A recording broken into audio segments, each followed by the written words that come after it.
Hi, welcome back.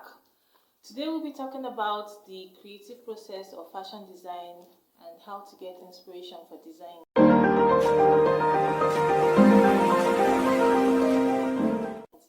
Now the first rule is that there are no rules.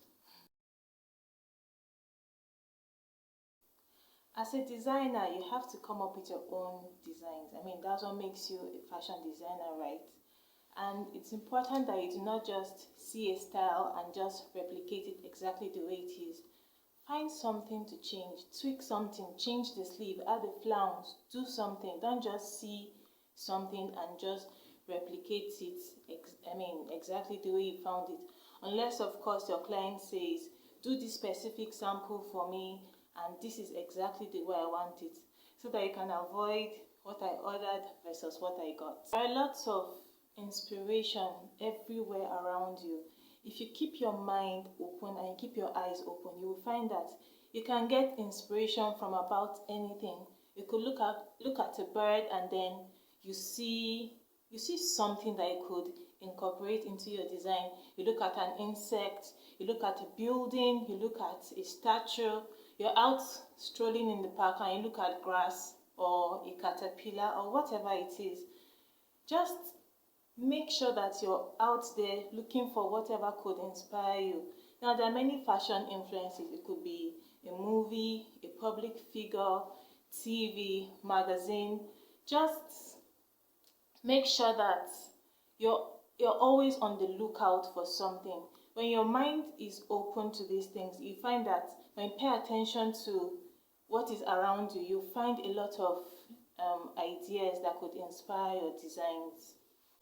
You could be traveling and then because you're in a new environment, you're seeing things with a different eye. You could even see an inspiration that people that are seeing that same thing every day are not seeing or noticing. And another thing that has influenced fashion is different professions, work clothes. Remember when carpenters were a thing?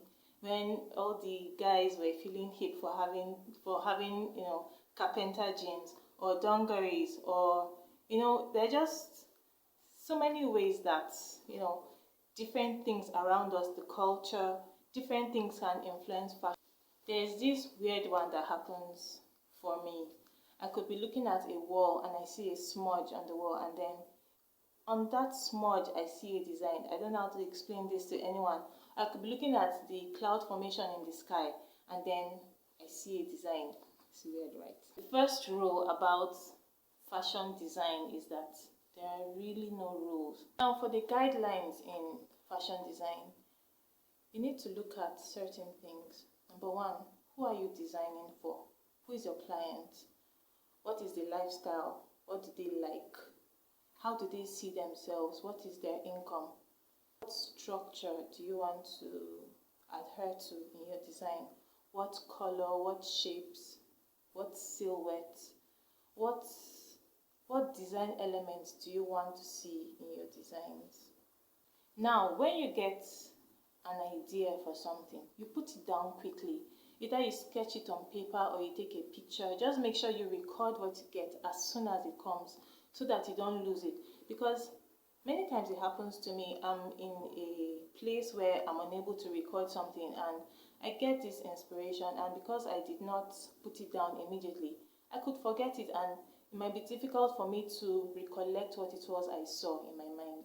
When you're sketching your ideas, this is not the time to be detailed. Just do a rough sketch. Just put it down the way it comes and then maybe put a note somewhere so that you can remember what it was that was in your mind when you saw or when you got that idea. And after you get your ideas right, take a break. Step back from your design or your sketches.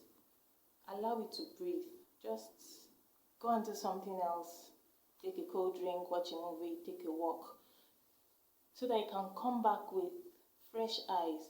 And when you look at your sketches with a new set of eyes, you could see what you did not see earlier, and then that's when you can truly refine your ideas and you can now put it together in the way it's going to become in the final output. Now, when you're sketching, after you've taken the break and you're back, when you're sketching, it could either be for, let's say, a particular client or for a collection or for your portfolio. You might want a recurring theme in your design or in your designs, maybe a particular color, a particular texture, a particular fabric. It could be a particular design element, maybe exaggerated sleeves or some huge buttons or whatever it is. Let there just be something that recurs with every piece of the collection, that okay, when we see this design, we know okay, this design is part of that collection that you did, because there's something that ties everything together. After you have designed the collection or the particular style for this client, you can now select fabric.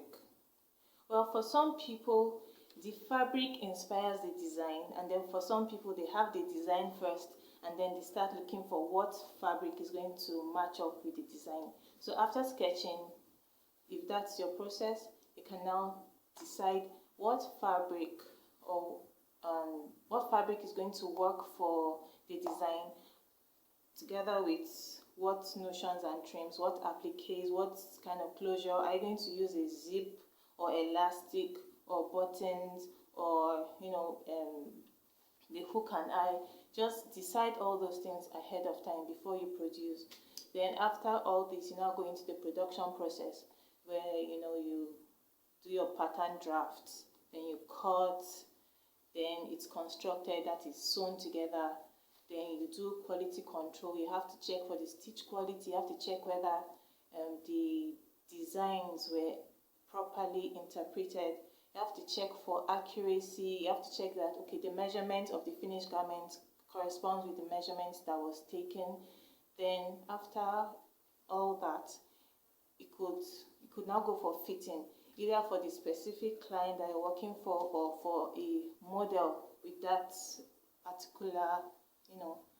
particular size.